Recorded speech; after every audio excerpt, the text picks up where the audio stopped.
Eyes got the key ingredient, it's belief. They'll deceive with the negativity, but I just slide right by that energy. Even when you feel low, you can still go. Even when you feel slow, you can still go. Even when there's no hope, you can still go. I never answer to no, man, I still go. Go, go, go, go, go, go, go, go, go,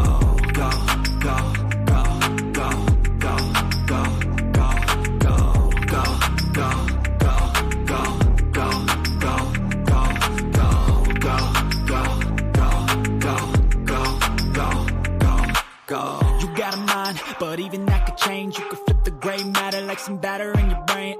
That's why I say, fake it till you make it A. And if you play that game, then you just might make a change. Rearrange all the bad to okay. Take the worst thoughts saying, turn them to a game. Take the best thoughts saying, put them on display. On repeat in your brain till you're feeling no more pain. Never slow yourself down, you can do some more. Push past all the pain and you'll find a door. Open it up and finally explore everything that you thought you could never do before. And even when you feel low, you can still go. Even when you feel slow, you can still go.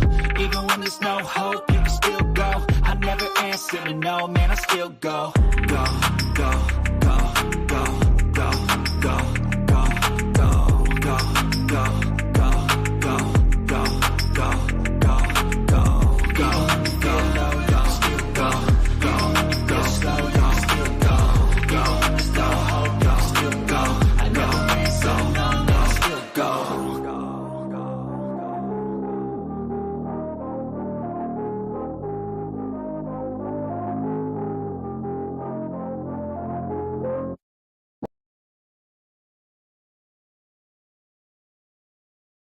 to no, man, I still go. Even when you feel low, you can still go. Wrap up your Monday with some laughs. Make sure to join Will, Seven, Dan the Dick Werner, and Josie as they dive into the hottest topics of the week across sports, including baseball, basketball, and the NFL. You can catch the episode live Monday nights at 10 p.m. Eastern on youtube.com/The Sports Report Podcast, or Wednesdays at 11 a.m. Eastern on West Coast Radio. Don't miss the Sports Report Podcast.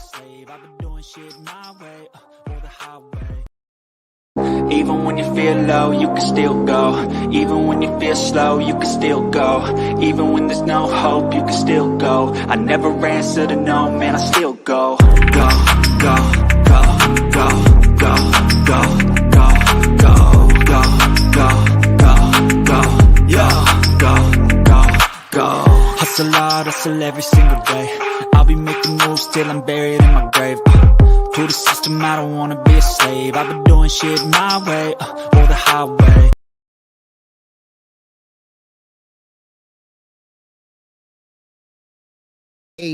A whole bunch of people here with us tonight.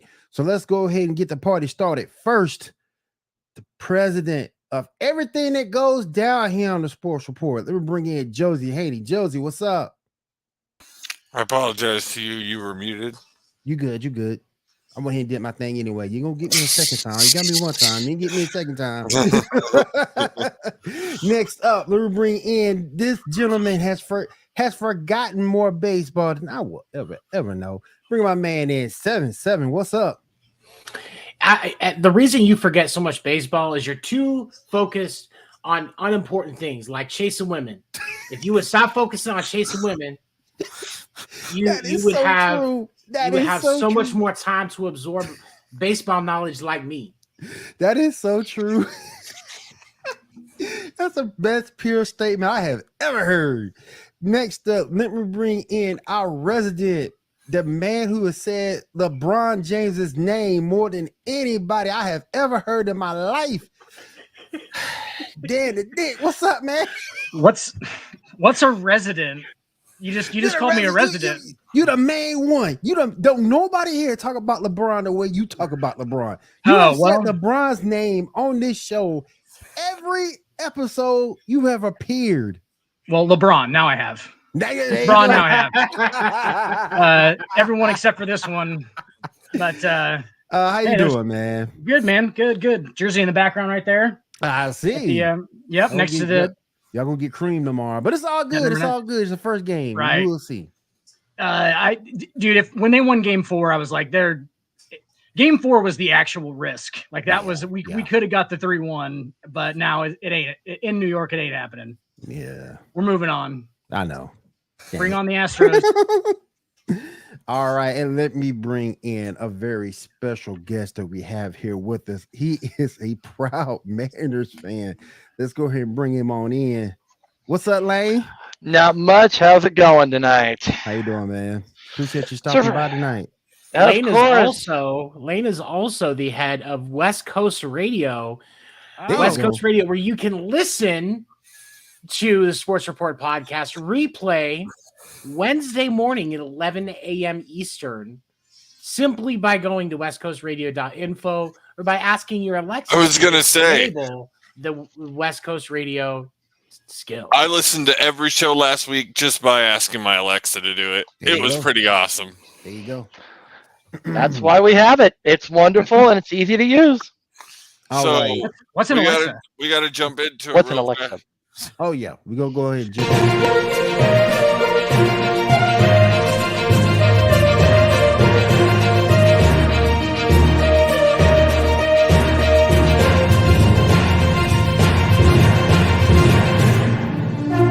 Clean. Oh, we got some breaking news. You want to go ahead and break that in for us, 7? All right, so it was just announced within the last, I would say, 15, 20 minutes. The Game 5 of the ALDS between the New York Yankees and the Cleveland Guardians that was scheduled to start a little bit ago, a few hours ago, actually, will instead be played tomorrow. And that is going to be played. It is 4:07 p.m. Eastern time. That's 3:07 p.m. for those of you in Central time, and 1:07 for those of us that are on the West Coast. This game to decide who will face the Astros in the ALCS.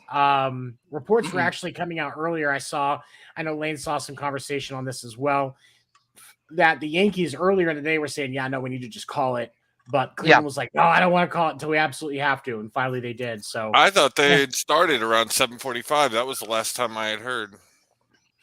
No, they did not. They did not end up getting anything going. No pitches have been thrown yet. It looks like since we will have the delayed start to tomorrow, we actually may see Nestor Cortez on the mound for the New York Yankees. That's why Cleveland wanted to fucking get it done today, bud. Because they're going to have to face nasty Nestor. Ooh, again, nasty Nestor again tomorrow. Getting that shimmy. Just Nestor rocking back and forth, doing weird shit. In their last matchup, Nestor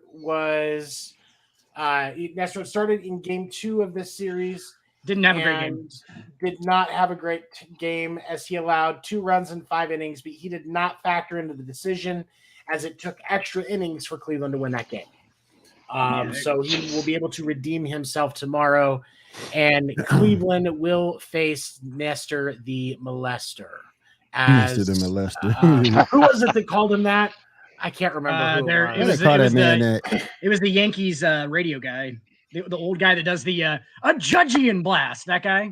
That was who did it. He was just like talking because he has to talk the whole time on the radio. He was making a stretch. He let it slip, and then they're fine. He didn't. He can't get enough of his own voice. That's what it is. He can't hear silence because his voice in his head. It just comes out. And he can't handle silence. Yeah, I mean that's those radio guys are all like that though. They don't have any video, so like they have to be talking the whole time. There can't be any dead air. So I like to listen to them though, like Vin Scully. Agreed. Hey, at least Vin was, you can understand Vin. You could follow along with a story from Vin. You got to give him that.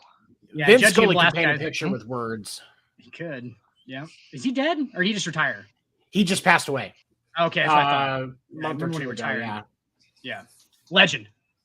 Absolute legend. Oh yeah. All right, go ahead and get us caught up on what the baseball playoffs look like this week, 7. Every call that 7 made so far is wrong.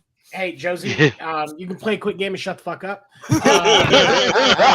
I mean, truly, though, we've all been wrong except the Astros. We were all wrong in the NL. That's the thing. We were all going to be wrong in the NL, no matter what. I'm sorry. I don't know what I was thinking. What I was thinking, given the Dodgers 1 round.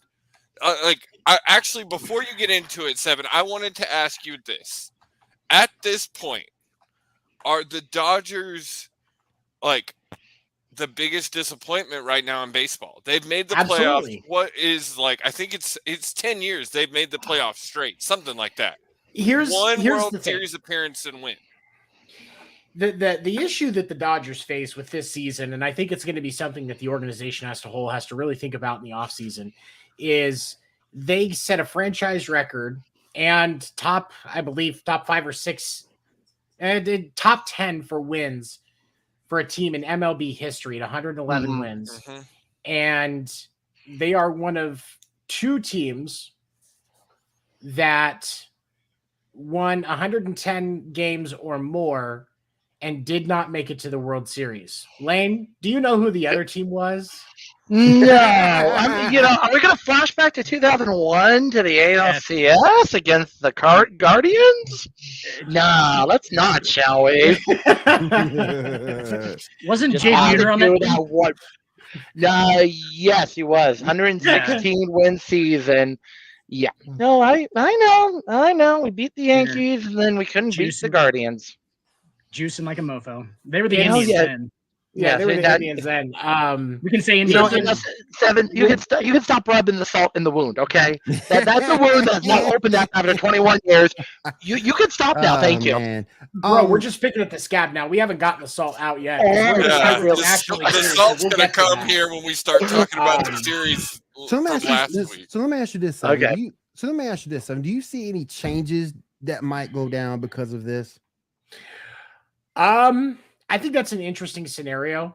That's an interesting question. I think it's really hard to say. I could foresee their skipper, Dave Roberts, I think is his name. Dave Roberts. Yeah. I could see, I don't think it will happen, but I could see Dave Roberts lose his job.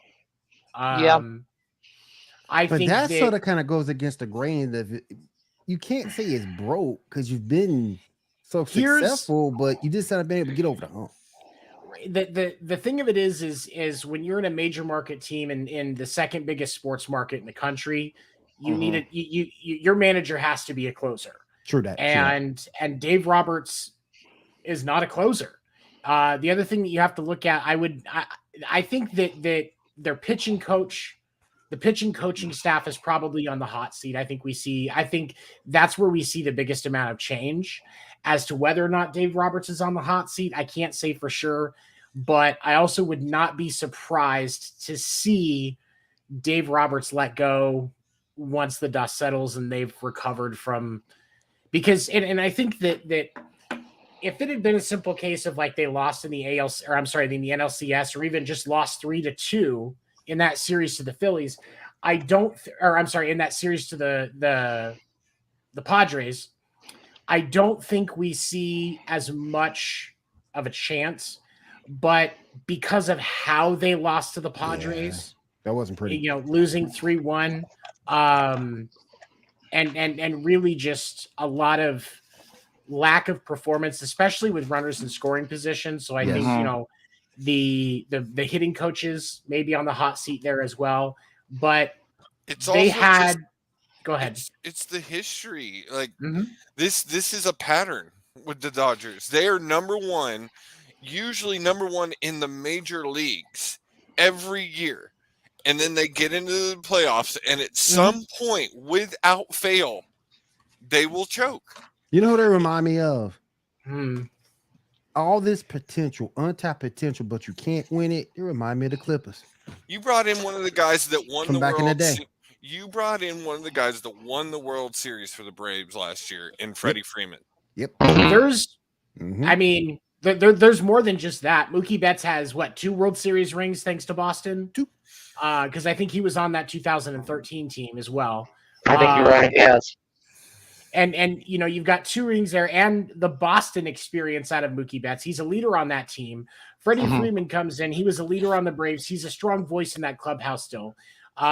Trey Turner, again, the best first 3 hitters in a lineup in Major League Baseball history, and they fall short in that. It's 7. Come on. No, just watch the history. Pump the brakes a little bit. Nope. In the 21st century. In the 21st century, maybe. Are you literally you're literally saying that Mookie Betts, Freddie Freeman, and Trey Turner? Yes. The Trey Turner part of that is really what kills me. No, Trey Turner's not. Trey Turner's not the best hitter. Anybody else in that lineup, in that 3 slot, it is not the top 3 in MLB history. Trey Turner is what just 1, 2, 3. Just 1, 2, 3. Just 1, 2, 3. Not 3. Not 3, 4, 5. You know what? No, I can see a scenario where Trey Turner's not back. Yeah, he was playing. I can see he's not back next season. Oh no, Trey Turner's. I think Trey Turner. I think I could see them getting. I end up having to get rid of Freddie Freeman too.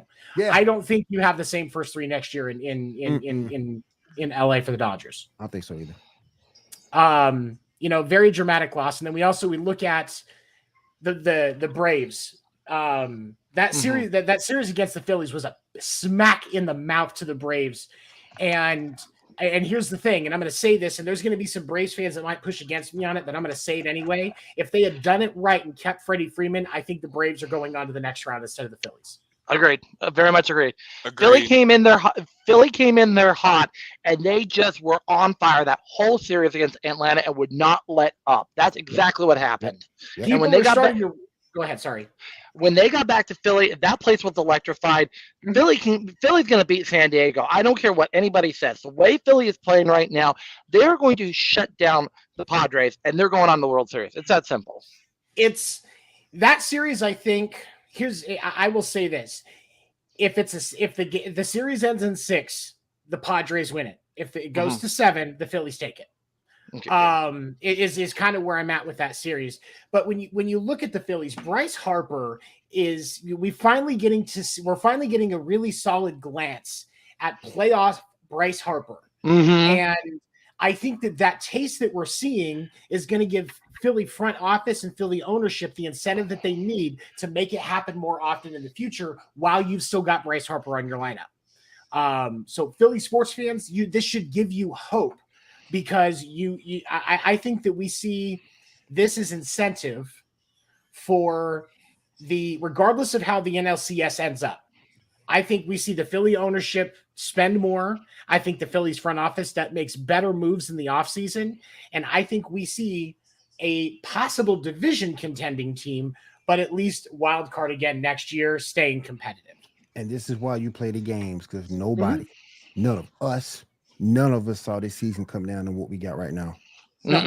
This is why you play the season. This is why you play the games.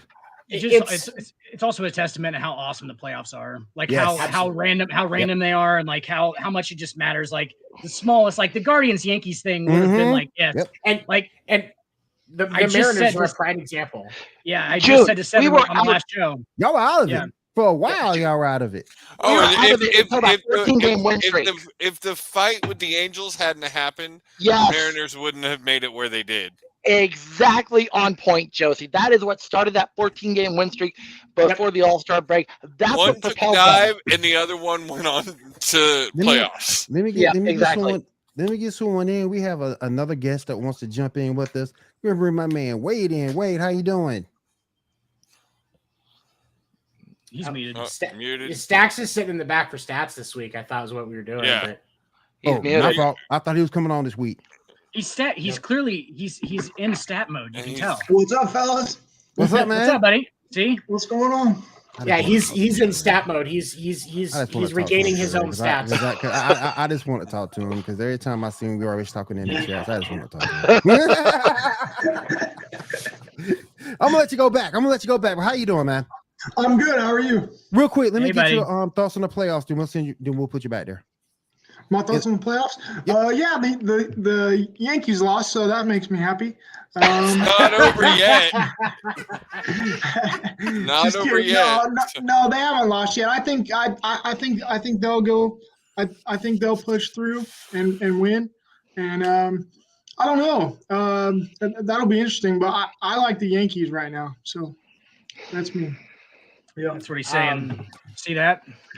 Thank you for joining us, Stacks. And on that note, Stacks, I'm shoving you back down. We're gonna put you on back down, man. I appreciate you, man. I pay Stack to say stuff like that. He's on Dan's payroll, man. So, all right, so let's go ahead. Let's dive into this. And so Lane, I'm sorry for what we have to do here because it's time to talk about that series with the Astros Let's and the Mariners. Fucking go. And so here's the thing. We were talking about this last night on Winter Meetings with author Ronald T. Waldo. His book, Dead Ball Trailblazers, Single Season Records of the Modern Era. Great book. It's out now. You can get it on his website. Amazon has it as well. Great guy to talk to. Really knows his baseball history, by the way. But we got into talking about that series last night. And, the general consensus that we seen was the Mariners lost that series in game 1 when the Astros came back and won the game. What do you think? Agreed.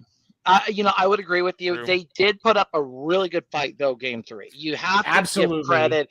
I've got the stats of the box score up. Yordan Alvarez, who has burned the Mariners, and I mean physically burned the Mariners in the first 2 games. 0 for 7 in game 3. It wasn't just Yordan in that one. It was, every one of our hitters, other than Yuli and Bregman. Yep. Bregman. Only 2 doing anything in that entire game. And even them, I mean, both sides were hitting dingers most of the first 9 innings of that game.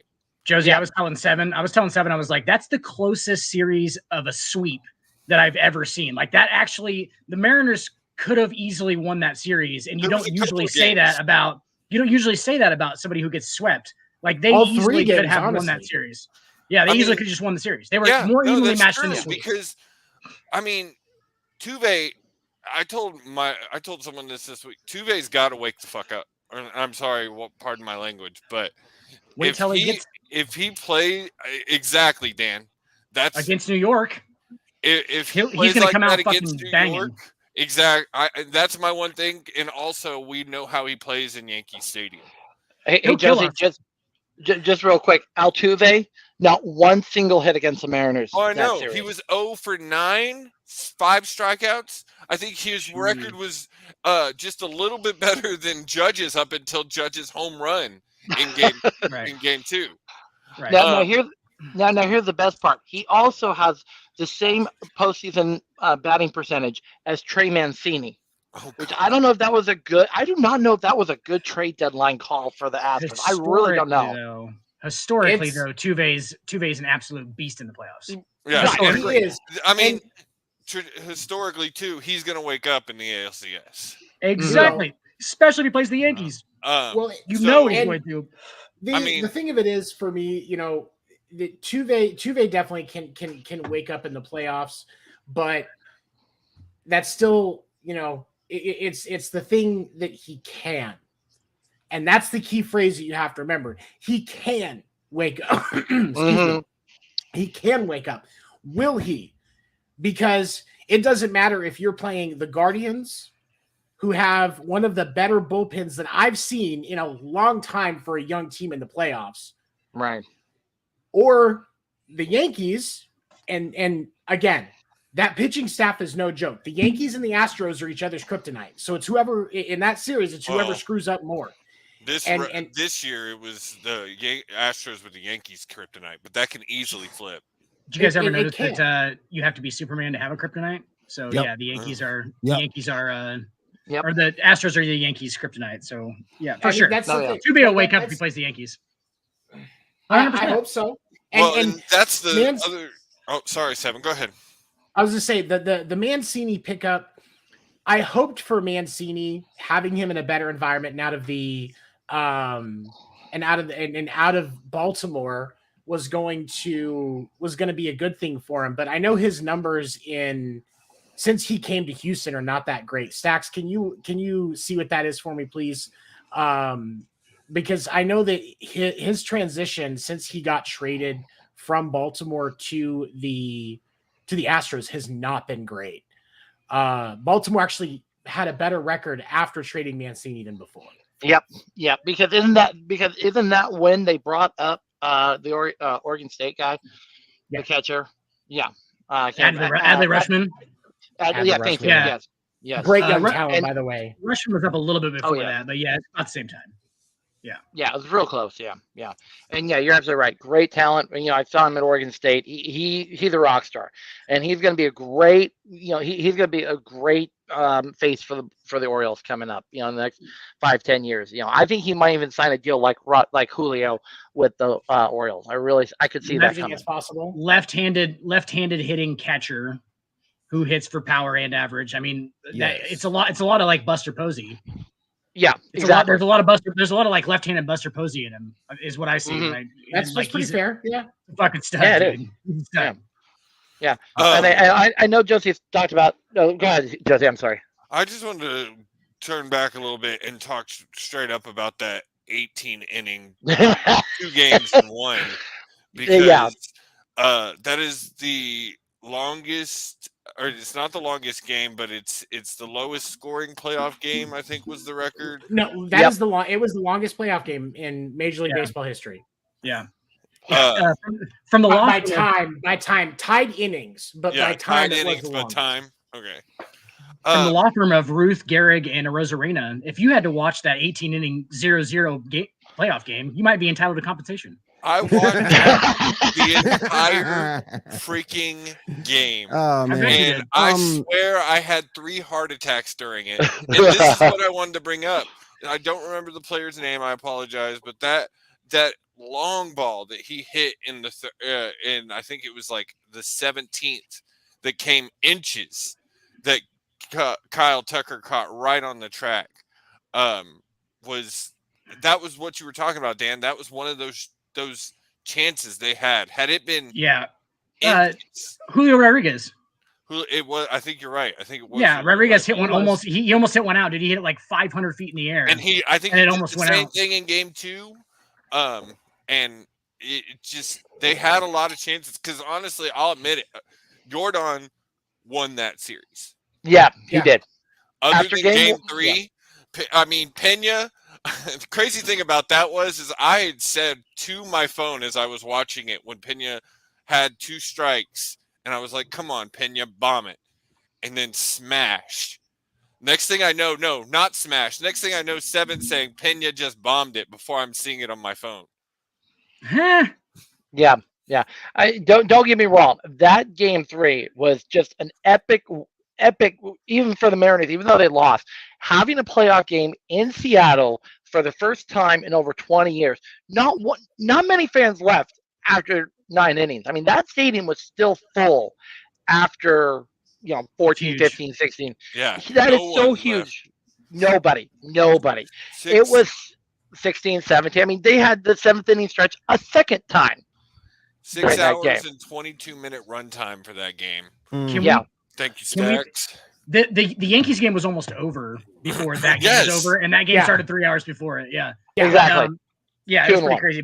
But can we get the fucking Sacramento Kings back in Seattle as the Supersonics? Like ASAP. That was the Thunder. I mean, that was the Thunder. It was the no. I'm saying, like, can we He's talking about now. Now it's on the table now for them to come back. Yeah, I know they were the Thunder, but like, can we get the Kings back? Just take the Kings out and implant the Supersonics. Keep the Thunder. I would love the I-5 rivalry again. I would love that between Portland and Seattle. We have already got that in soccer, with the Timbers and the Sounders, and that is huge. Get something else. I mean, Portland is so primed for a freaking baseball team. It's ridiculous right now. Basketball team, they won too. Basketball team. That's what you're talking about, No, I'm talking about Portland wanting a baseball team. Oh, Portland, okay. Yeah, and Russell Wilson's behind this project, the Portland Diamond Project, too. And they have dumped millions into blueprints and finding a place for a baseball stadium in Portland that would be feasible for Portlanders. And the fan base is here for a baseball team. We have the Portland Beavers. We got the Hillsborough Hops, and the Hillsborough Hops pull in better attendance numbers than the Oakland Athletics. And the Hillsborough Hops are a single A affiliate. The Oakland Athletics literally had people fucking in their stands this year. So no, it was a guy. It was a guy that was getting a blowjob from his amazing girlfriend. Courtney's language, everybody. And here's the thing: the A's are going to be moving from Oakland. Like that's all but done. And so here's the thing. A lot of people have Vegas pegged for that move too, but I think the truth that we're going to see is that it is possible that Portland could be in the running for that team, especially if they're willing to put up a new stadium. Like I think that's what you get. Mm-hmm. And I think that's what it takes. Either way, they're going to get a new stadium. So which one is going to provide the best revenue source for the organization? Yeah. I think Vegas on paper, or I mean, just at face value, Vegas looks like that might be a better option, but I don't know. What kind of ticket prices can you charge in Portland and get away with it? I think that's going to be another piece of the pie there. Right. And the Tim and go ahead. All right, guys, let's go. Lane, hey, real quick. Well, Lane, I just had to make a correction. You said Russell Wilson. It's Sierra's husband. Yes, his actual name. Sierra's husband. All right, actual guys, name. we're gonna we're about to roll into the goodness of the NBA. Tomorrow is the season opener for the 22-23 season. Let's go ahead and talk about it. Dan, you're up next. Yay! We're gonna take a quick commercial break, and then we'll be right back. Okay, check. Don't miss Fight Night. Every Tuesday night, Will Morgan and Josie Haney break down the hottest topics of the week across combat sports, including UFC, boxing, WWE, AEW, and more. Past episodes are available on youtube.com/The Sports Report Podcast, and each episode will air again Thursday morning at 11 a.m. Eastern on West Coast Radio. Don't miss Fight Night. Tune in or tap out. Put the kids to bed, put on your shades, and crack open a cold one during Sports Report After Dark with Seven and Dan the Dick Werner. You can catch After Dark Thursday nights at 10 p.m. Eastern on youtube.com/The Sports Report Podcast, and again Saturday nights at 11 p.m. Eastern on West Coast Radio. We believe that athletes are people too, and Skip Bayless is one of the lizard people. Don't miss Sports Report After Dark. For all things baseball, don't miss the Winter Meetings podcast Sunday nights at 9 p.m. Eastern at youtube.com/The Sports Report Podcast, and again Tuesday mornings on West Coast Radio at 11 a.m. Eastern. Even when you feel slow, you can still go. Even when there's no hope, you can still go. I never ran, said no, man, I still go. Go, go, go, go, go, go, go, go, go,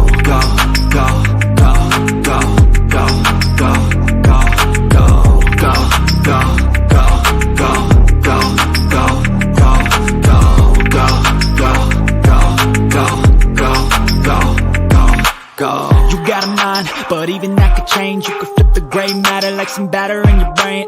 That's why I say, fake it till you make it A. And if you play that game, then you just might make a change. Rearrange all the bad to okay. Take the worst thoughts saying, turn them to a game. Take the best thoughts saying, put them on display. On repeat in your brain till you're feeling no more pain. Never slow yourself down, you can do some more. Push past all the pain and you find a door. Open it up and finally explore everything that you thought you could never. All right. Never leave it out. Let's go ahead and get everybody back in with us. We're going to go ahead and talk about some NBA basketball. We have two games that's going to open the slate. We're going to have the Philadelphia 76ers versus the Boston Celtics. That's going to be on TNT at 7:30 p.m. Eastern over in TD Gardens in Boston, Mass. Then the last game of the night will be the Los Angeles Lakers versus the Golden State Warriors. And that will be in Chase Center in San Francisco. Dan, go ahead and get your thoughts and opinions. Hang on, gotta do them right. Yes.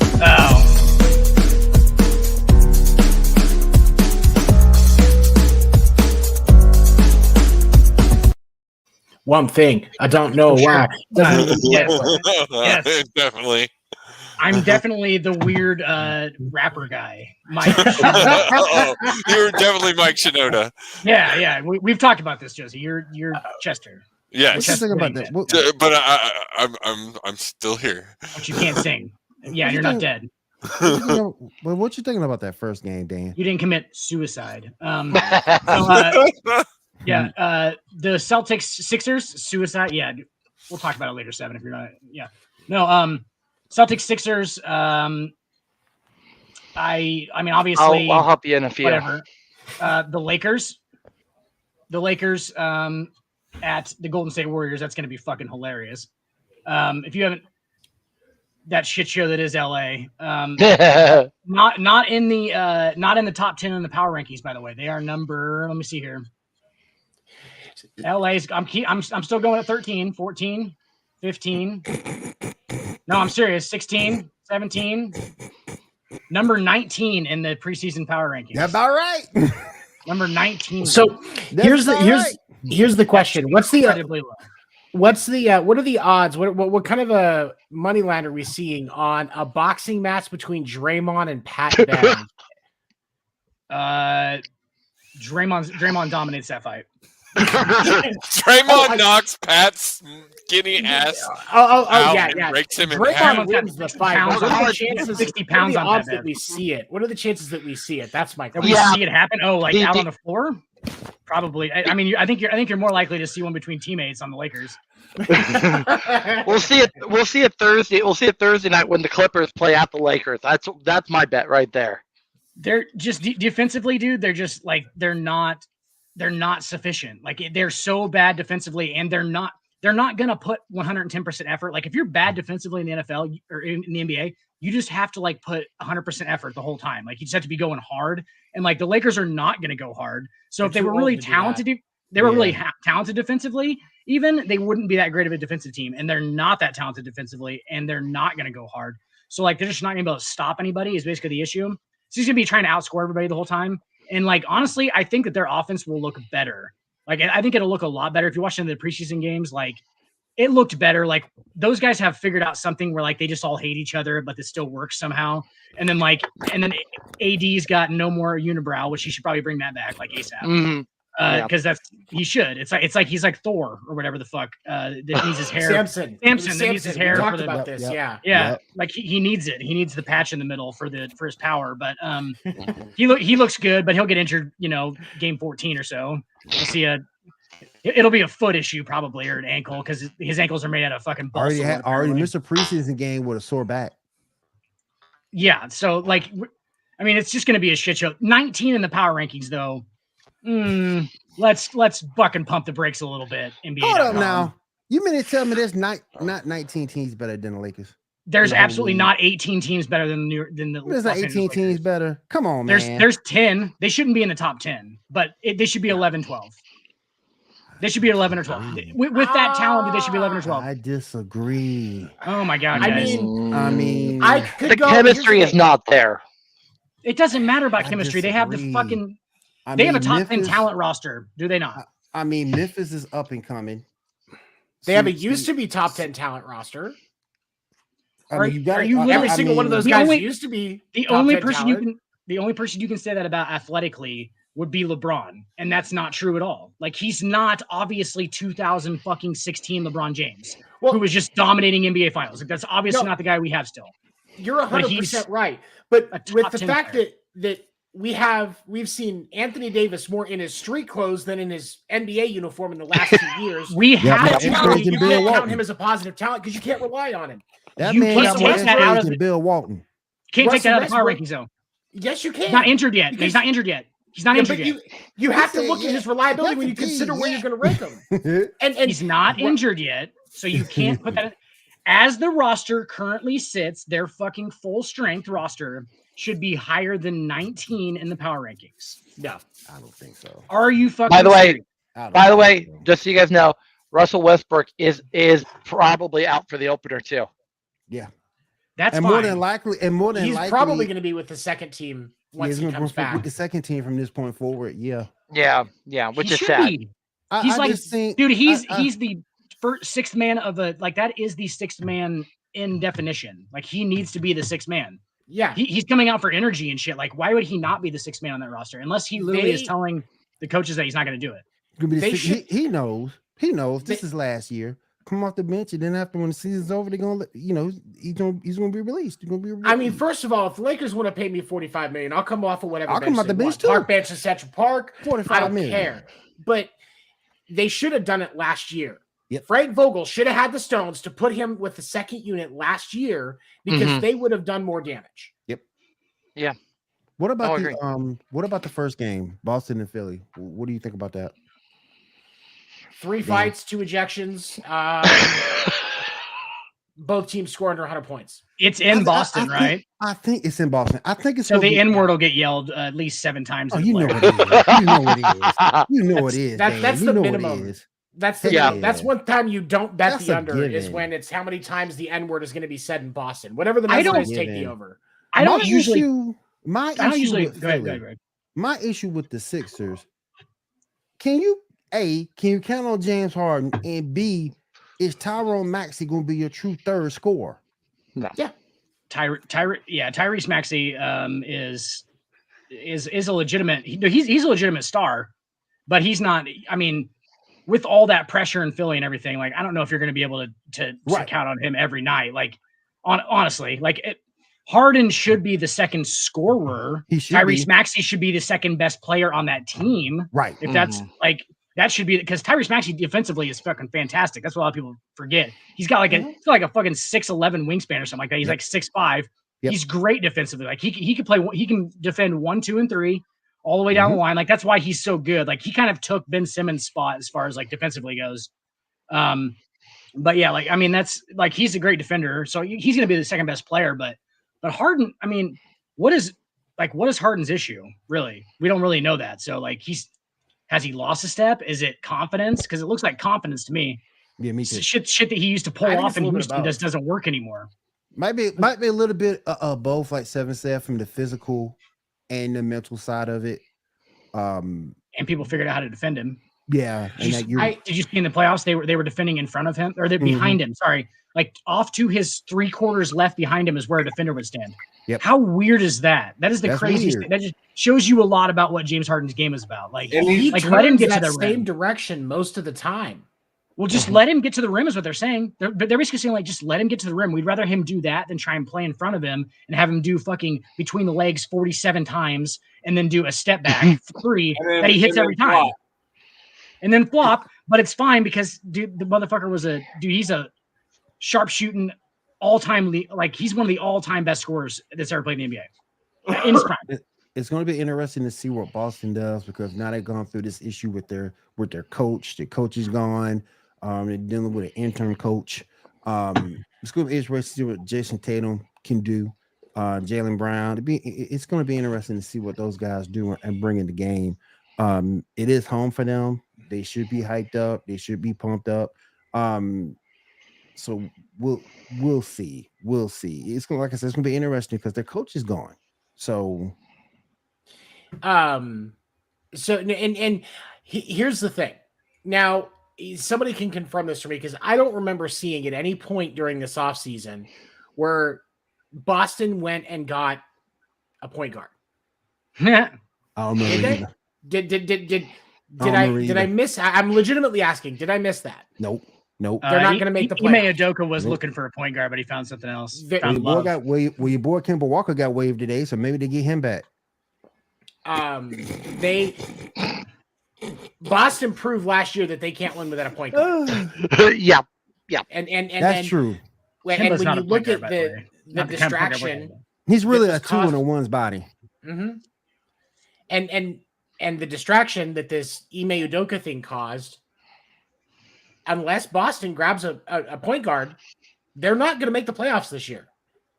I think it's going to be too much for them. If they do, they'll be in the play. They'll be in the play out there though. Pump the brakes, 7. They're going to make the playoffs. Pump the brakes. No, they still have Jason Tatum.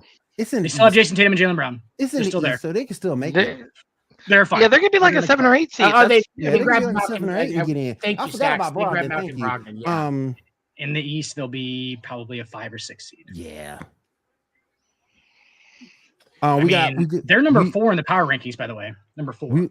We got a Ben Simmons sighting the other night. He played very well. Does this kind of change things up for the Nets and their hopes for a championship? That's the Nets should be a finals favorite right now. Will, you're going to be seeing a lot. Yeah, you're going to be seeing a lot of Ben Simmons, bro. You're going to be seeing a lot of Ben Simmons. Like it's going to showcase. I mean, it's going to be an exciting. Like everyone's going to be high on the Brooklyn Nets for a second, and I'll just let you know right now that's going to be like everybody's fucking NBA championship pick until they get to the playoffs, and then it's all going to be about how much they want to play. Really, it's just like how much do they want to play? Because KD and Kyrie, that's all about like how much do they want to play. Ben Simmons is going to be consistent. He'll probably come out and go hard every day. because he knows he has to at this point. But the other two don't think they have to, for one, because they really don't. Because honestly, they don't. Two that don't think they need a coach. The two that didn't know they don't need a coach. Honestly, no, they know they don't need a coach because they don't. Because they don't need a coach because of how their fucking attitudes are. Like they don't need a coach. Their attitudes are why they need a coach. That's what I'm saying. Do you guys think Malcolm Brogdon is good enough for the Celtics, though? Do you think he's good enough to stabilize that point guard position for them? I mean, if the power rankings having him at a 4, I like what Dan said. With Malcolm Brogdon, I'll put him at a 5 or 6. I can handle that. Brogdon is like, dude, he's he like is almost the epitome of what they need, though. You know what I'm saying? Like yes, a dude who's just gonna come out and like not have an ego about anything, run the point, score when you can, like obviously make the right pass all the time, play defense. Like he's huge. Like Malcolm Brogdon is a big deal. Like I think it's a big deal. Thanks for bringing it up, Will. Do you think? Okay. Now we have the season here. Does my boy Jokic repeat his MVP? Absolutely. Are we going somewhere? No, it's not going to be Jokic. No, it's going to come to Portland. Dame is going to light up for the Trailblazers this year. Don't even just no. Dame has been snubbed out for MVP for way too long. No. And Kevin Porter Jr. Don't you dare. Kevin Porter Jr. Lane, don't you dare disrespect my guy Jokic. Don't you dare. Hey, Jokic. Hey, no, yeah. Dame, that's all he's going to get. Look, the only thing Joker can't do is jump. Everything else he can do. He just can't jump for nothing. But everything else he can do. Do you know how much more that says about his game? Yeah. That he fucking is not athletic at all. And he's such a fucking freak. Dude, he's like those guys at the YMCA, those old 50-year-old dudes that you're like, right when you match up with them, you're like, yeah, we're gonna fucking kick the shit out of this. And all they do is make the right pass and hit free throws for an entire game and just dominate you. And hit like fucking top of the arc jumpers that they bank in with their fucking knee-high socks and their fucking like that is Jokic, dude. Pro-am pass across the court. Absolutely. Overhead passes. They're making strict bounce passes of like playing 1-3-1. They're playing like 1-3-1 and just killing you. Yeah. We got some early MVP odds right here. Luka Doncic is plus 450, Joel Embiid plus 500, Giannis Antetokounmpo is plus 550. I can't believe I said that right. Kevin Durant plus 1,000. And Antetokounmpo. My boy Jokic is 1,000. Jason Tatum at 1,200, Steph Curry 1,300, and John Morant 1,400.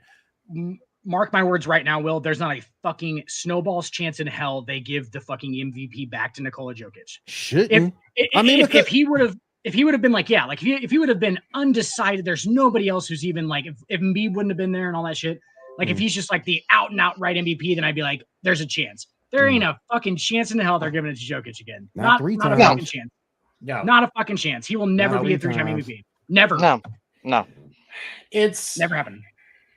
It's a good chance it could come to Portland. I mean, honestly, the Blazers, I know they had a little rough preseason, but right now, with everything restarting, Damian's going to be the leader of that team, especially with Nurkic down the middle. Nobody can stop Nurkic. Don't give me any of that. Nobody's going to stop Nurkic this year. I really think like a third of the centers in the NBA. Yeah.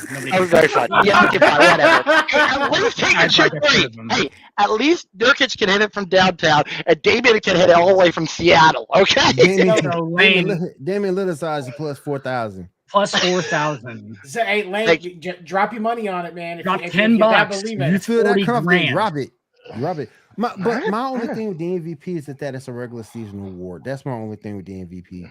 Because if it was for everything, which I think it should be, I don't think Jokic would have won it that first year.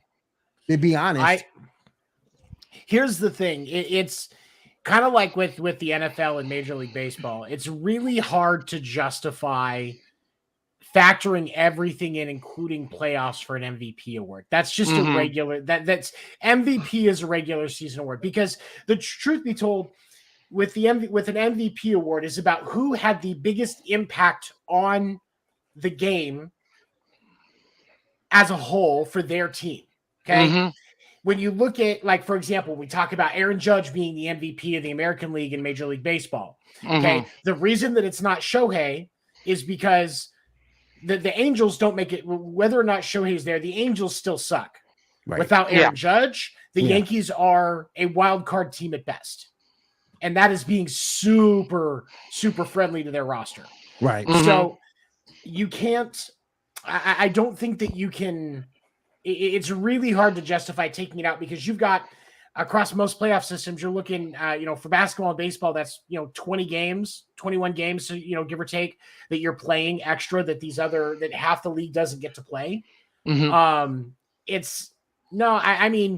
There should be, I like how they do it with, because I think most professional sports, you have your regular season MVP, and then there's an MVP of each of the series as you go through the playoffs. I think that's more recognizing because those are, that specific, that's it. So I think that's the way it has to be. Right. It does. You can't embody the entire award. But at the same time, Wade actually said it's similar to LeBron. You can't give it to him. Now it's not similar to LeBron in this fact that LeBron was the best player in the NBA for 15 years there, every single year. And they just didn't want to continuously just be giving him the MVP. So it had to be who was the MVP for a certain team. And that's kind of what you were talking about, Seven, is it the best player because honestly, Shohei fucking pitches, bro. And he hits 30 home runs and 100 RBIs. That is the best player in Major League Baseball. That's the best. There's no fucking right. But is he the MVP? Is he the most important to his team? That's the thing. They still would have been garbage. The Angels would have, but they would have been way more garbage. They're a bottom feeding type team if they don't have. Now that's the one thing I will say about my boy Jokic, because if you would took Jokic off that team last year, they wouldn't have made the playoffs. And that's the playoffs. That's why Jokic was the MVP last year, because without Jokic, that Denver Nuggets team is just absolute dog water. Mark Murray was gone. Carter Jr. was gone. He held that team down and got him to the playoffs. So you got to give him props on that. But if you're looking at MVP, this overall most valuable player, I hate to say this, but anywhere Dame goes, he's got to be in the running. It doesn't matter what team he is on. He is going to be in the running for an MVP. It's that simple. I think he's staying in Portland though. I think. Of course. But I think my thing with Dame Lillard being the MVP, you got to stay healthy and play more. He missed a lot of last season. Yeah, he did.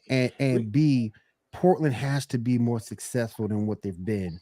That's another thing too that really would help elevate him to show more of the impact that he has on that team and in that locker room and stuff like that. Which I think is a crucial piece for the MVP. Yeah. Dame to win MVP needs a lot of close Portland games at the end. Yep. So he can be clutch as fuck and just be knocking down memorable shots. That fucking 40-footer that he hit in the playoff game. Amazing. That kind of shit. He does it all the time, dude. He's clutch as a mother. That guy has the clutch gene for sure. And he needs a lot of close Portland games that people remember and to average probably 30 points a game, because all he's known as is a scorer, right? So he's going to have to average 30 plus and probably 7 assists, and he's going to have to hit 5 or 6 game-ending shots. He's going to have to fucking go game time 5 or 6 times in prime time. Which he can do. He can do. It's possible. He can do, yeah. But it's plus 4,000 that he's going to do it. Hey, it's you never know. I mean, honestly, hey, a couple years ago, Portland did win a game against Golden State that led to Golden State's demise against Cleveland in the finals, because Golden State thought they were it. They were everything, and nobody could beat them. And when Portland beat them in game 3 in Portland, 115 to less than 100 or something like that, it really sent shockwaves through that whole Golden State organization. That's the thing about Portland that's so frustrating, because they've had somewhat success with the roster they had before, with Lillard, with CJ McCollum. They've had some success, but they've just never been able to pull it through. And that's the thing that's so mostly because of guys like Yusuf Nurkic. For real, dude. Evan Turner, Nurkic. I mean, you gotta go back. You gotta go back to the Clyde Drexler days. Yes. To really sit there and say this is a successful Portland team. I mean, Who here remembers Jerome Kersey? Who here remembers Jerome Kersey? Jerome Kersey. Oh yeah, 92 finals against the Bulls. I remember. Yep. Mercy Hawkins. Yeah. Oh, I remember her. Oh yeah. Man. Oh yeah. You know, I hate to say it, but Portland kind of went down right after the finals on that whole drug era of the Blazers, where everybody was getting caught with drugs. I'm sorry, but we call them the Jail Blazers, and there's a reason we call them the Jail Blazers. Okay, it was bad. It was really bad. It was Sheed and all those guys, right? Yeah, it was Sheed. Yeah, it was and bad. Jermaine O'Neal, and Pippen was there at the time. Pippen was just in there like, bro, we used to win '90s titles all the time by doing all this cocaine. And he was cocaine. Let's go. He's like, let's cocaine it, and they were like, we can't do that. Hey, I give Scotty his props though. He almost got him to the finals that one year. I'll give him his props on that. He almost got him to the finals that one year. That would have been the only year that he did something without Mike. If they won. Now, one player that they did that I thought was kind of silly was Nicholas Batum. I kind of wonder why they did that. Huge deal. It was weird because he was a good player and he could shoot from downtown. And he wasn't great, but he was a good shooter. He was. And see, that's what Portland's offense is that from downtown. Because you start getting, Dame getting double teamed, he can throw it out. You get 2 or 3 good 3-point shooters.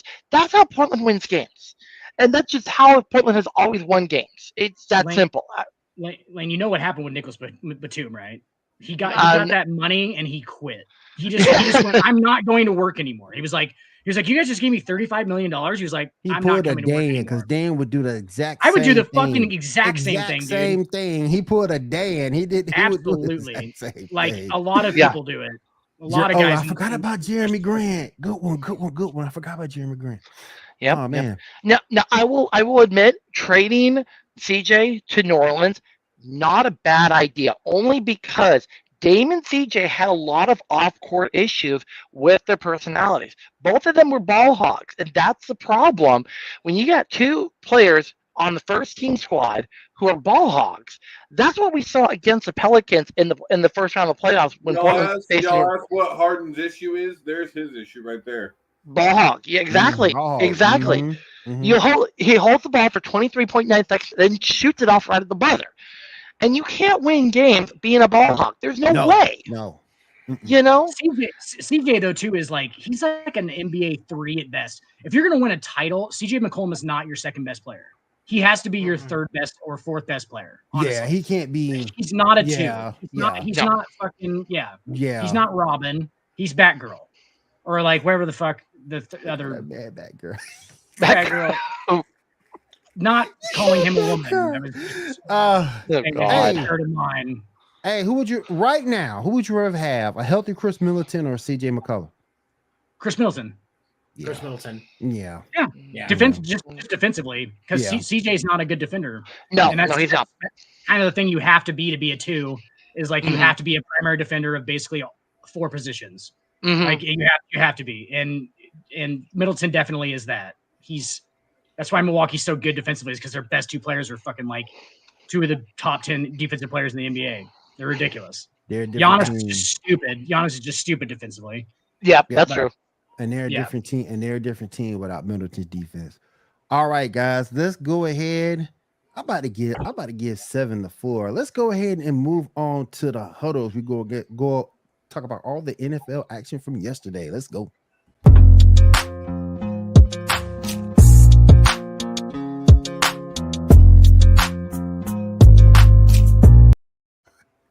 All right, everybody, real quick before I give the floor to 7, because I know exactly where 7 is going, and I agree. Monday Night Football is knotted up at 16 between Denver and the Chargers. Knotted up at 16-all with about 2 minutes and 40 seconds left in the fourth quarter. So definitely we'll be keeping an eye on that one. Get your final score there. All right, Sierra's husband having another stellar game. Football gods answered my prayers. Can we talk about that real quick? Yeah. I forgot about Esterby. Go ahead, Josie. Then I'll go to 7. Oh my God. The Texans have announced they are parting ways with Jack Easterby, and he is no longer a curse. Yep, that came out earlier today. I missed that. What? Yes, they are parting ways with the That came out earlier this afternoon. Holy, I don't know how I missed that. That's amazing for the Texans organization. This afternoon to Andre, so the king returns? So you know what that means, right? returns to retire. You can even like Davis Mills even more. I like Davis Mills. I like Davis Mills. You like Davis Mills? I like Davis Mills. Yes, they are parting ways with him. He is no longer VP of football operations. I don't know what finally smacked Kyle McNair's senses and realized it was time, but it happened. I wonder. I had a thought about something just with you saying that, because Robbie Anderson of the Carolina Panthers, a dynamite wide receiver talent, was on the market after last night. He got traded to the Cardinals this afternoon. I wonder. Part of me wonders if Easterby getting fired has something to do with the fact that they did not get Robbie Anderson, so that Davis Mills has a better target to throw to. I mean, I wouldn't blame him because this year Brandon Cook is terrible.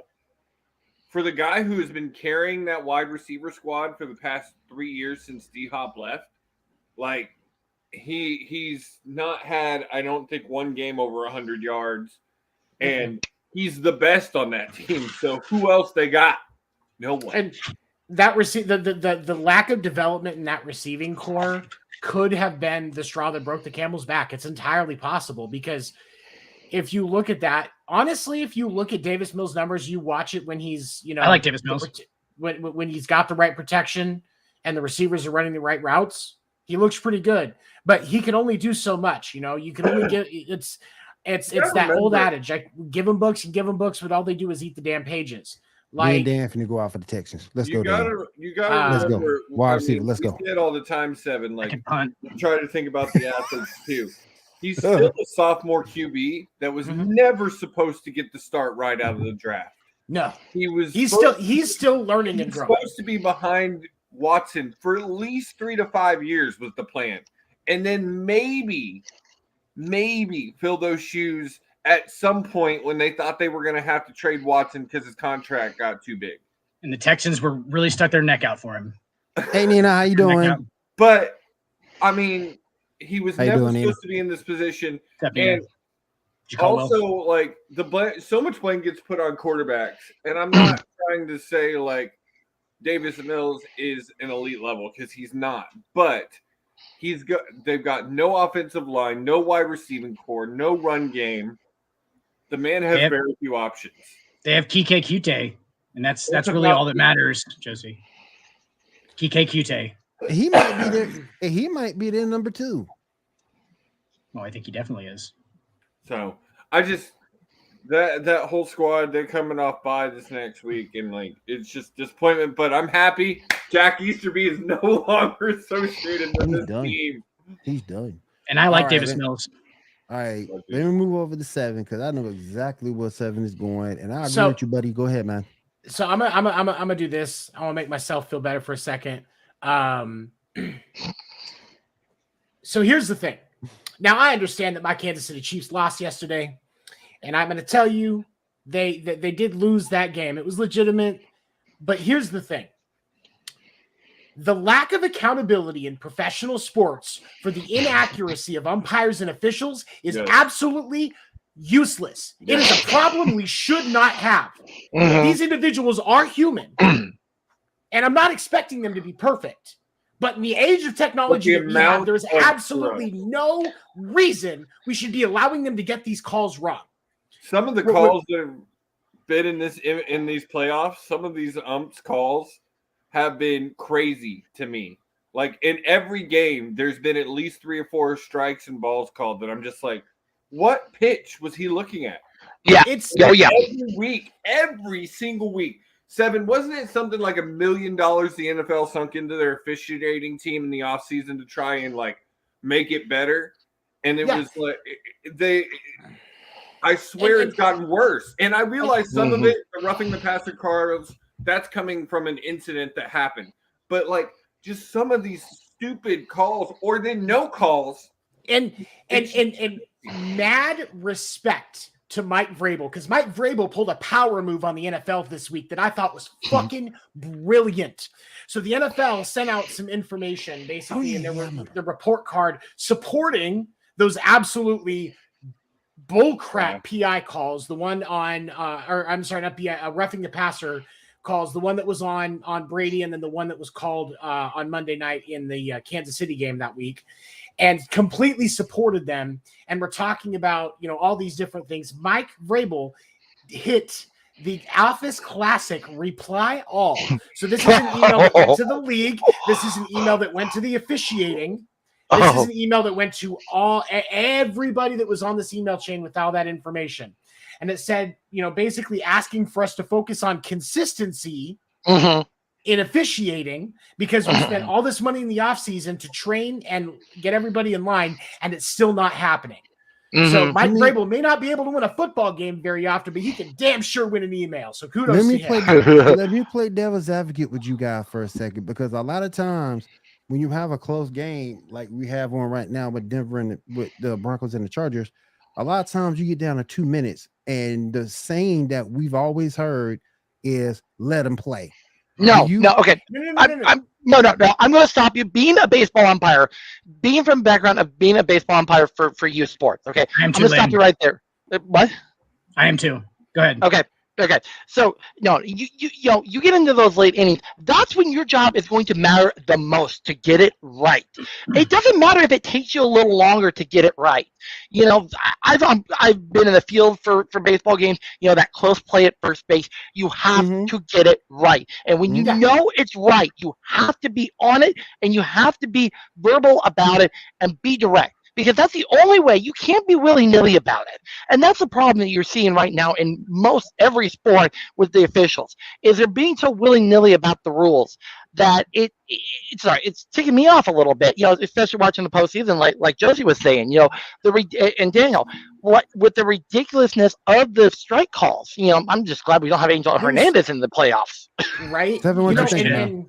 It's the thing that frustrates me is, we have the technology to get it right. MLB even caved in his, and we will see robotic strike zones in 2023, starting with the 2023 season. And we saw PitchCom get added in, so that there's less of a risk of stealing signs. Okay, these are all great innovations. The NFL, thanks to the 956 fucking cameras they have at every game, has the ability to review any of these major calls, PIs. Roughing the passer. These are game impacting calls every time because of the yardage, the way that the ball moves with the call, everything like that. Get it right. New Orleans playoffs. Exactly. New York, their officiating team that can intervene on certain calls during games should be able to intervene on any call with more than a 5-yard impact. And see, that's why it's an official's review under 2 minutes, is because you don't want the head coach influencing the game when it's that close, under 2 minutes left. You can't have the head coach going in there and trying to screw something up. And I really think the NFL needs to take more of a stand on that and expand that to even more, like 4 or 5 minutes left in the game, to make sure it is a fair game in the end, especially if it's close. Lane, I'm glad you brought that up. I'm glad you brought that up, just because why shouldn't it, like Seven was saying, why shouldn't it just be every single call that is impactful instead of the last 2 minutes of every half? Like, if you're doing the last 2 minutes of every half, why wouldn't you just do it on every single one? Like, that's even questionable. It's ridiculous. The impact on this is so minimal, because let's be the truth be told. The officials and umpires in today's professional sports are really, really, really good at their jobs. There is no disputing that. They are better at their jobs than any of us could ever be walking into that position. But here's the deal. They are still human, and they should still be held accountable when they make an incorrect call. It takes 30 seconds to review a play in the NFL and go, oh, no. If you're looking exactly what you're looking for, no, that wasn't PI. No, that wasn't roughing the passer. No, let's move on. It doesn't take that long. Get some pitch comms on those guys. Get some pitch comms on those guys, it says from up top. You know? Perfect example. I was a field umpire for a high school freshman game. Okay, I called a close play at first. He was out. Knew he was out. Made the out call and everything. The first base coach told me, "Go check with the home plate umpire because you got it wrong." I went over to home plate umpire. He's my good friend. Didn't see a darn thing. I asked him. I didn't take too long on it. I said, "Okay, do you want to just get a beer afterwards?" Yeah, sure. He's out, and that's what my friend said. He's out. It's not when you know. Why waste the time? Why waste the time when you want to get home? Everybody wants to get home, and have a good close game and be fair about it. And the difference between that though too is like you were at the high school game. There's no video like review of any of that stuff. You know what I'm saying? It's like if you know what happened in the moment, you were the closest to it. The fact that the hilarious part is like he made you like refer to the home plate umpire who's 30 feet more away from it than you were. Like clearly probably wasn't even watching that. Like, you know what I'm saying? And so like that's the most ridiculous thing about it is like if you saw it in the moment, then that's what it's got to be in the high school sports. Obviously with the pros, it's like there's so many camera angles and shit like that. Like, but still, even on TV, there's very few calls that I can literally go, I don't really know what happened there. Do you know what I'm saying? Like, I could go either way. Right. Very few of them am I ever like, oh, it could go either way. Like, I'm like, yeah, that's that or that's that. And that's from the camera angles that I see, and I'm not a professional. So they should be able to figure it out. It's not that hard. The NFL has some of the most high-tech camera systems in television, literally. In the world. All the cameras on the sidelines. I mean, it's amazing that the players themselves at this point aren't cammed up. Right, and here's the. Go ahead, Evan. Sorry. I was gonna say, even college football, you're seeing reviews on calls now too, and you're seeing in college football, you're seeing the touchdowns being reviewed too because there have been so many close plays. You're seeing them reviewed, and it's not done at the football field, but it's done on a third party location. We're going to see that within 5-10 years. We're going to see that in high school football. You know that as well as I do. It's going to trickle down to the high 6A and 5A schools across the country will start to have that technology. It already happens in some Texas high schools. See, that does not surprise me at all. That does not surprise me at all. Already happens in some Texas districts. Yeah, that does not surprise me. It will come to all 50 states within the next 5 years. There is so much money in most football programs. Oh my God. There are literally in Texas, in the area I lived in, there are 5 schools that are over $1 million football schools. Mm-hmm. Yeah, that does not surprise me at all. Go ahead. Oregon, same thing. Absolute same thing. Now it's spread across the whole state, not in a localized area, but definitely same thing here in Oregon. We've got private schools left and right. We've got a few schools who are in like the top 25 nationally ranked teams, football teams, because they're just that darn good, and they will play against California teams, Texas teams, all of that, just because they're that good. So yeah, I definitely agree with you. Multi-million-dollar schools, we're gonna have those cameras, no problem. It's going to happen, and I think the thing of it is it comes down to simply we understand a couple of things that we have to remember about this. One, it's a game, and two, we have the technology. There is no reason whatsoever we shouldn't take 30 extra seconds to get it right. We're talking. What, in a bad game where you've got a hard to see and the refs can't quite see everything, a max of 5 calls a game that we're taking an extra 30 seconds to review, you're going to tell me an extra 3 minutes of time over a 2.5-hour game is that big of a deal? Mm-hmm. Really? Yeah. No. I'm going to tell you one other problem in high school. One other problem in high school football are the fans. Huge problem in high school. A huge problem. Okay. The parents.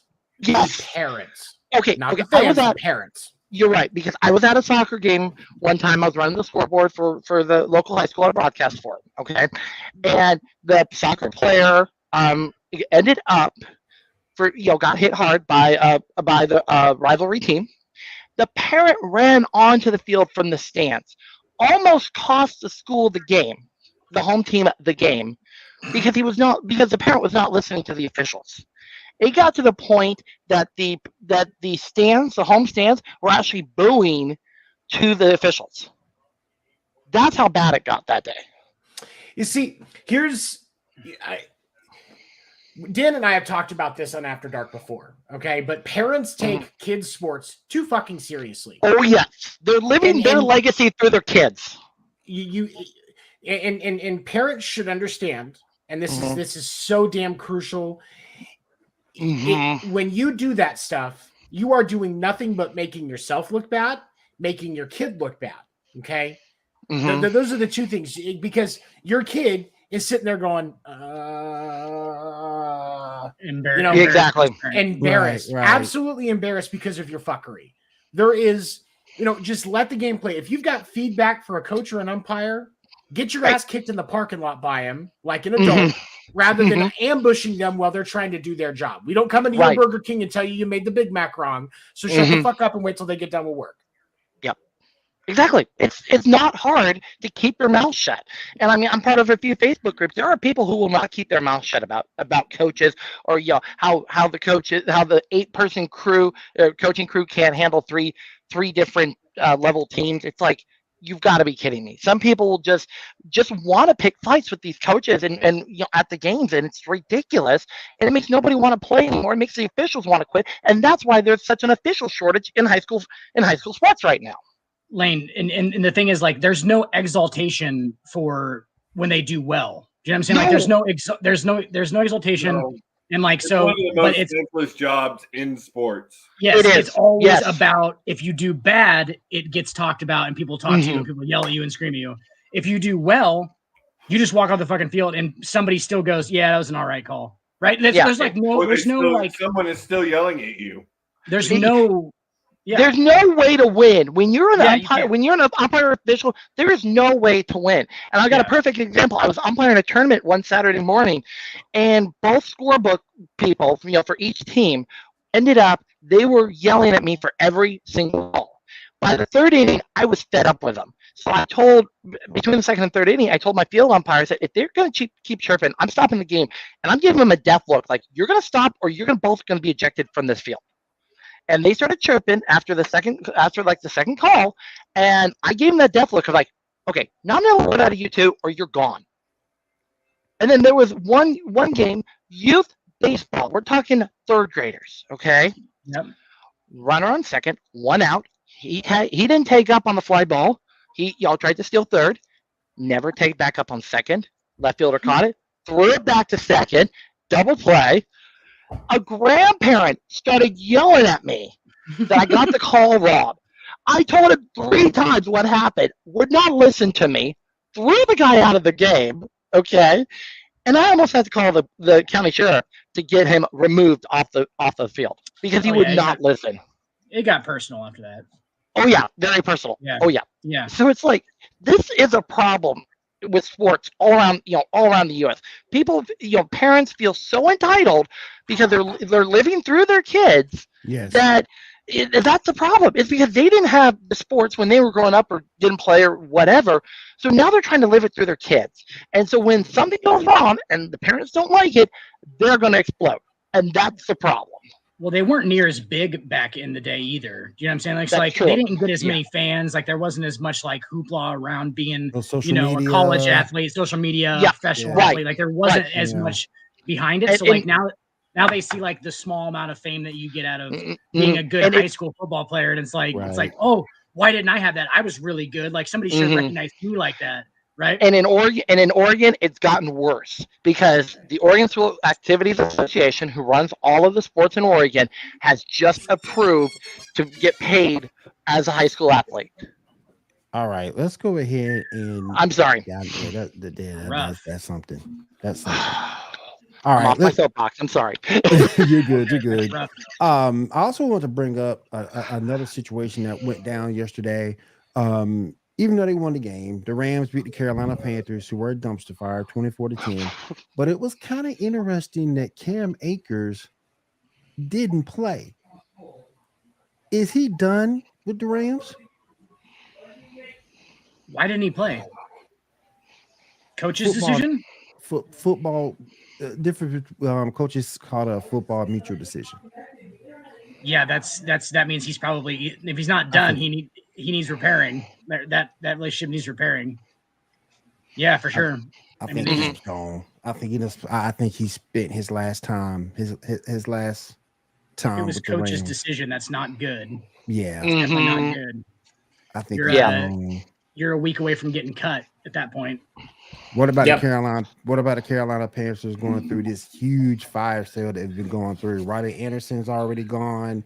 CMC, Christian McCaffrey seems to be on the block. DJ Moore seems to be on the block for the right price. What do you guys think of that situation?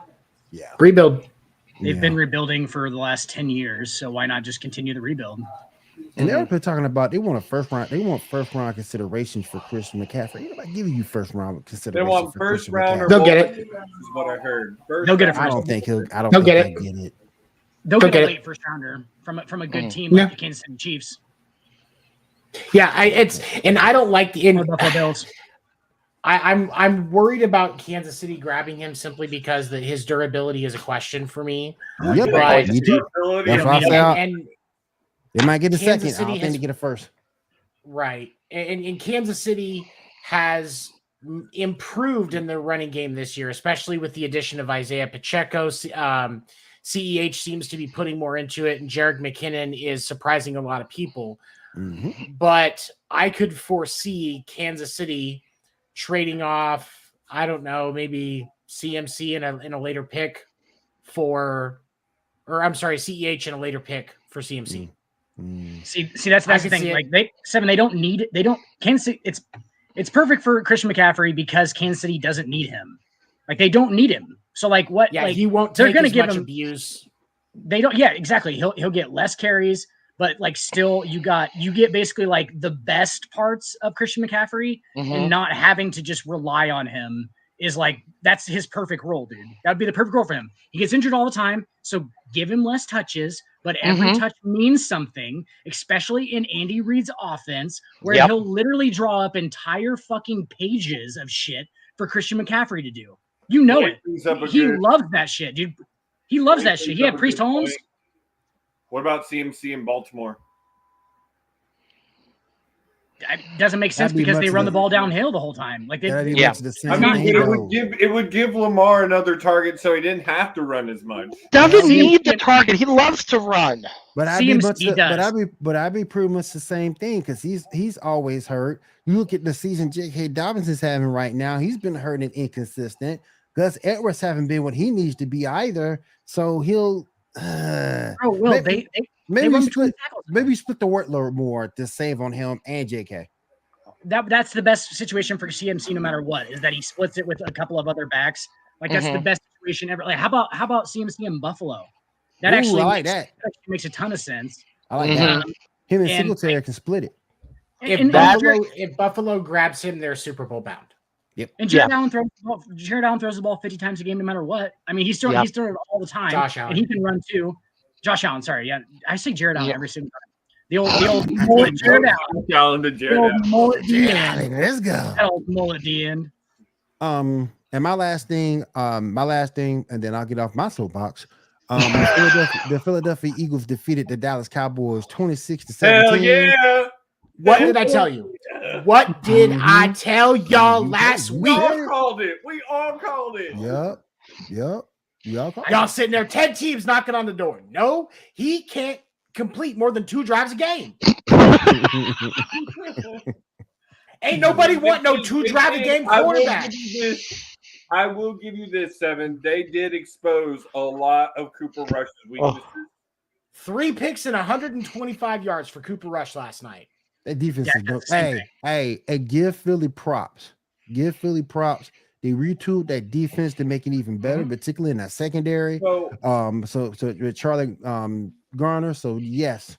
Here's my question for all of y'all. How far is Philly going before they take their first loss? Next week. Who they got next week? Hold on. Let me look at their schedule. I'm going to pull up their schedule. I don't even care about their schedule. Philly is, I believe. Let me look. 3 weeks max. They don't make it to 10-0.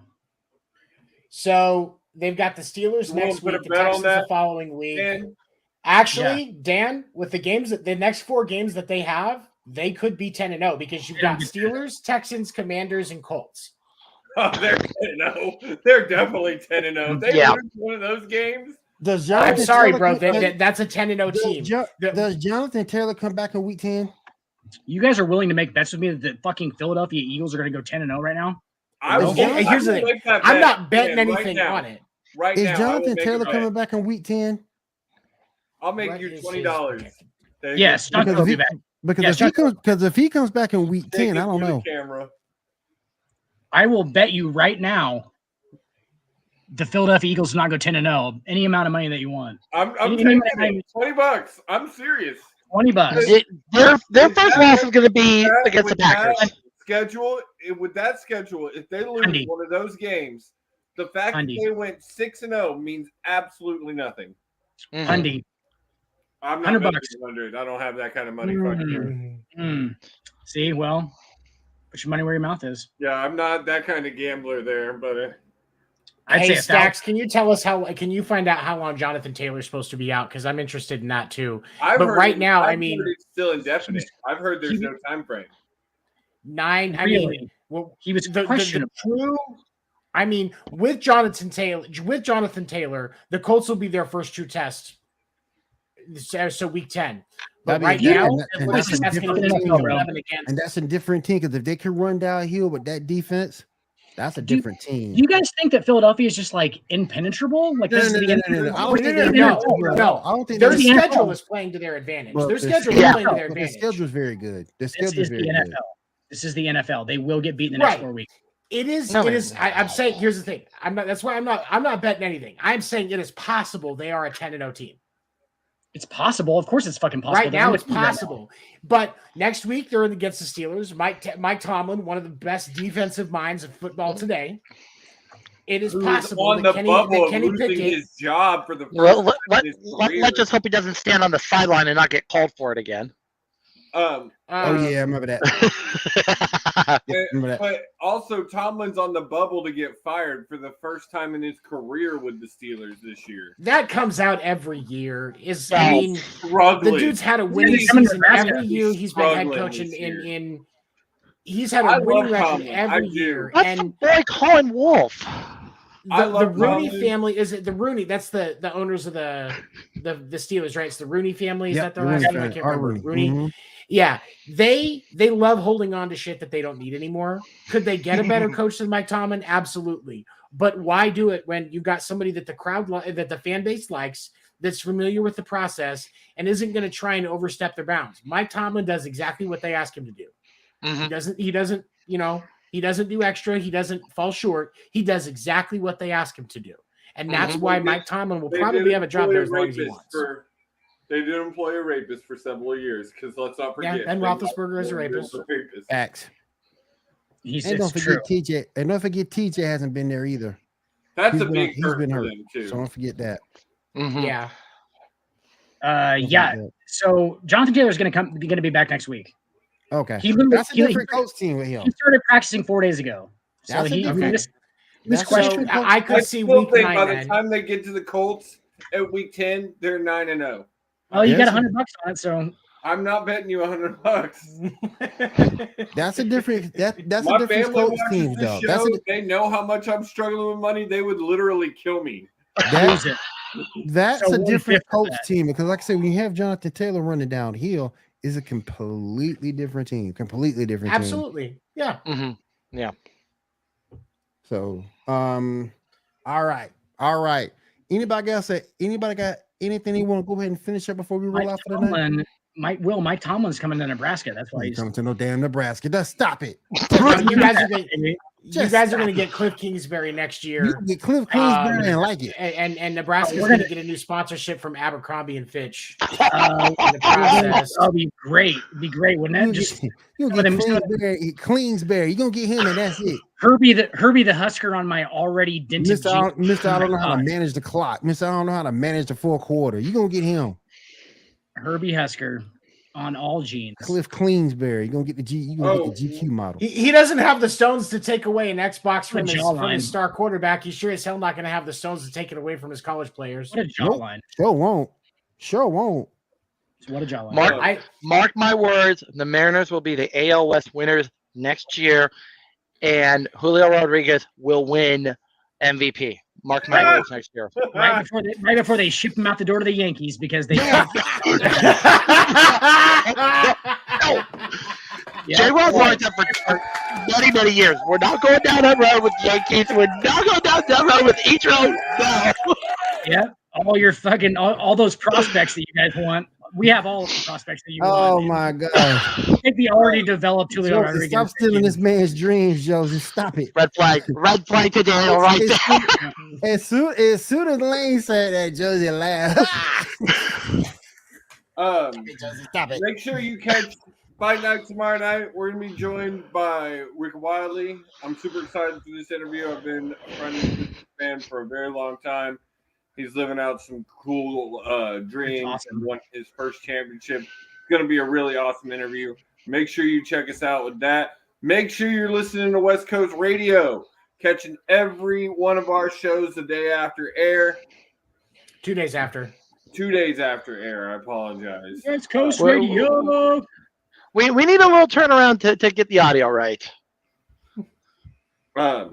Make sure you're catching all of our shows on the Sports Report YouTube and Twitch. And I think that's going to do it for us. Anybody got anything? Nope. I'm good. Nope. All right, everybody. I want to say thank you for everybody being here tonight. We do appreciate you guys in the chat. Appreciate Stacks with the final stats. Chargers Broncos still tied in OT with 4:46 left. Apparently, neither team has the ability to actually. Neither team wants to win this game. Neither team wants to win this game. What happened to the AFC West being the most competitive division in football? It went over to the NFC East. What happened? One season and they choke. You went over to the NFC East. That's what happened. That's exactly what happened. No. I'll tell you. You want to know what happened? It's Russell Wilson went from the NFC West to the AFC West, and that's what happened. Get his name right, Sarah says. Sierra's wife. He's a problem for everything. He's a problem for everything. All right, everybody. I want to thank everyone here once again for being here this week on the Sports Report podcast. Wait, you think you work from NASA? What is that? Training mission? Spaceman. Mr. Spaceman, yeah. Why not? Mr. Spaceman. All right, you guys. Thank you for being here tonight. We do appreciate it. For myself, Josie, Seven, Wade, Daniel, and Lane. We'll see you again here next week. Got a great smile, podcast. Go Big Red, baby. That's all I got. Even when you feel slow, you can still go. Even when there's no hope, you can still go. I never answer to no, man, I still go. Go, go, go, go. Go, go, go, go, go, go, go, go, go, go, go, go,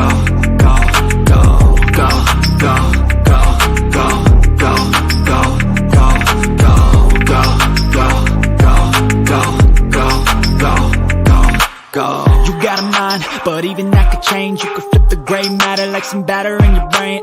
That's why I say, fake it till you make it A. And if you play that game, then you just might make a change. Rearrange all the bad to okay. Take the worst thoughts saying, turn them to a game. Take the best thoughts saying, put them on display. On repeat in your brain till you're feeling no more pain. Never slow yourself down, you can do some more. Push past all the pain and you'll find a door. Open it up and finally explore everything that you thought you could never. Even when you feel low, you can still go. Even when you feel slow, you can still go. Even when there's no hope, you can still go. I never answer to no, man, I still go. Go, go.